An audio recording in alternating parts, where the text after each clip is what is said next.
Hey, what's up? This your boy Big Man. You already know what it is, man. So let's get right to it. Okay, so today we're going to be talking about this whole Jay Prince situation. Now, for those of you who don't know, Jay Prince has been going back and forth with Offset, man. Cardi B even jumped in it. Whack 100 even jumped in it. But we've got a new person throwing their hat in this battle. And that's this guy that's going viral on social media who claims to be one of Pimp C's good friends. Now, the rapper Pimp C lost his life when he was found in a hotel, passed away, man. It was a crazy situation, and there's a lot of speculation about exactly what happened to Pimp C. But there's this guy out there who's going viral who basically is saying that Pimp C was killed. And he's also saying that he believes that Jay Prince is responsible. Now, I am in no way confirming what he's saying, but based on what he's saying, he feels like he's speaking out finally about what really happened to Pimp C. Now, before we get to the specifics and talk about everything, do me a favor. Make sure you hit that like button, make sure you hit that subscribe button, and man, let's get it. Okay, so you have this guy right here on the right. And he doesn't really say his name. He's just going viral on social media talking about the fact that he believes that Jay Prince is behind the death of Pimp C, man. So he even dropped a series of videos. So let's go ahead and see what he had to say in that video real quick, man, because this is crazy. Now, I don't know if this dude is really a friend of Pimp C, but he claims to be from Port Arthur, claims a lot of things in this video. So let's check it out. I'm finna let a bombshell out on the social media world tonight, and I know there's a lot of people out of Port Arthur wish I wouldn't have said anything, but I'm gonna say it tonight. I really believe that Jay Prince Sr. had my buddy Pimp C killed. Me and Pimp C, Chad Butler, we grew up in Port Arthur, Texas together. We went to middle school together. We went to Lincoln High School together. We sung in choir class together in Miss Cole class at Lincoln High School. So he's giving his receipts right there, saying basically, I went to high school with Pimp C. I know him well. Like, I really know him. We went to the same class. We sang in the same choir and all that. Interesting part about Pimp C is you can kind of hear the church influence in a lot of the beats that he made, a lot of the organ sounds that he used. It just, that I can always see that in his past. Like, he has some ties with church coming up, you know what I mean? But let's continue. This man dropped out the 12th grade because he loved rap so much so he could put a record together so that way he could sign with big time records. When he got out of jail, he was real disgruntled at Jay Prince on a lot of levels. He didn't like a lot of things that Jay Prince was doing. So he did a Sweet 16 album where he didn't put his face or nothing on it. And he voiced a lot of bad things that Jay Prince was doing on this album. Now, to clarify, while Pimp C was in jail, or prison, I should say, right? Which was a big part of the UGK story, right? Because at one point, they had an album called Riding Dirty that was doing amazing out there, even though Pimp C was locked up. But based on the fact that Pimp C was locked up, only Bun B could do shows. So Bun B pretty much carried the torch for UGK, right? Now, UGK as a group, solid foundation, man. You got Pimp C with the beats, you got Bun B with the hard-hitting lyrics, and both of them can come in there and really swing their bat when it comes to lyrics. So I'm not doubting Pimp C either, right? But you have a hit album, Riding Dirty, that catches waves towards the late to mid 90s and going into the early 2000s. And then finally Pimp C gets out of jail.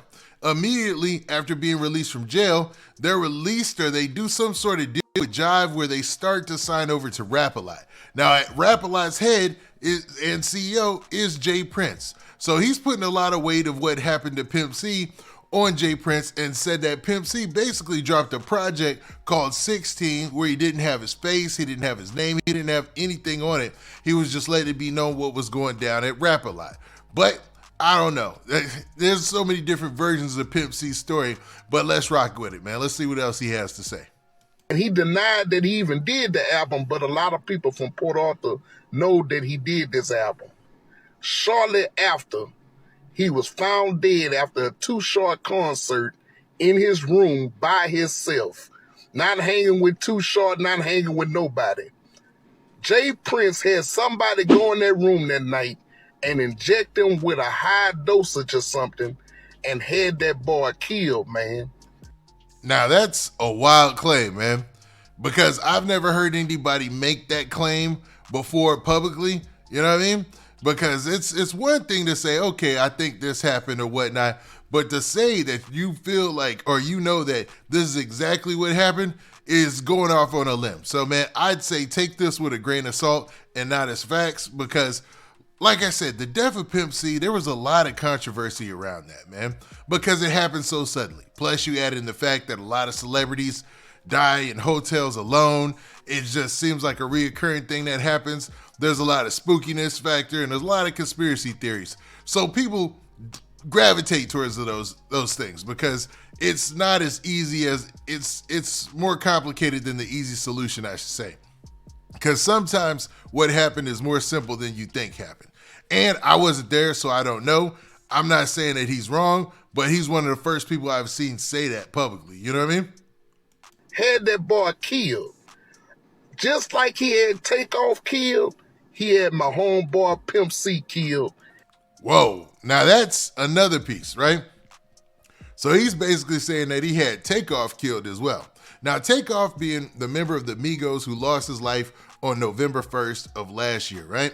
And it was tragic and felt all throughout hip hop. And a lot of blame has been thrown towards Jay Prince and Mobb ties. A lot of people have been upset about how that happened because they were supposed to quote unquote have checked in and be under Mobb ties protection, Rap-A-Lot protection. And you have one of the biggest stars in rap end up losing his life. And, you know, the whole hip hop community asking why, because it seemed like it was all for nothing, man. It seemed like at any point somebody could have stepped in and made cooler heads prevail and stopped from what happened happening. You know what I mean? But there was a lot of debate about what happened afterwards, and it's continued up until this week. Because even Jay Prince recently dropped a new post that I'm going to talk about in a second here.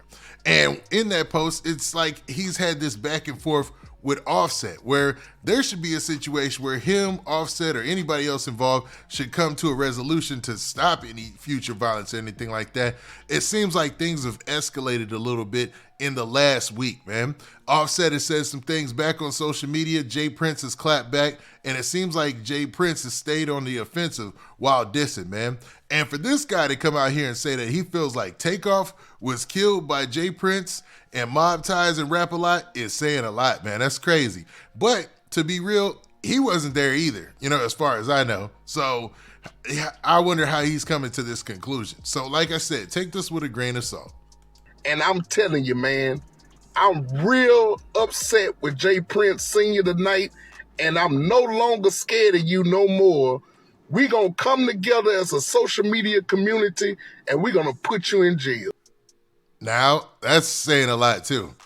Because when Jay Prince and was on the $1 Million Worth of Game podcast, and that's where a lot of this new brought up, you know, everybody talking about this situation again has come from, is because while he was on there, he talked about a guy who's allegedly called Migo Bands and said that he was the one who started the whole incident. He even supplied paperwork that he said was valid, and it talked about what happened, and it also included what was supposedly a statement from Migo Bands admitting to shooting a gun, admitting to other things as far as like trying to protect Quavo and Takeoff. Now, whose gun actually shot Takeoff? It seems like it was this guy by the name of DJ Pat. But everybody keeps putting blame on Jay Prince and Mobb ties because they were supposed to be under their protection. And that's where this stems from. Now, this guy said that he's going on a personal mission on social media to have Jay Prince put in jail. But I don't even know if that's a possibility in this situation because Jay Prince, to my knowledge, wasn't even there. Even though it was at a Jazz Prince birthday party, I don't believe he was there in attendance, man.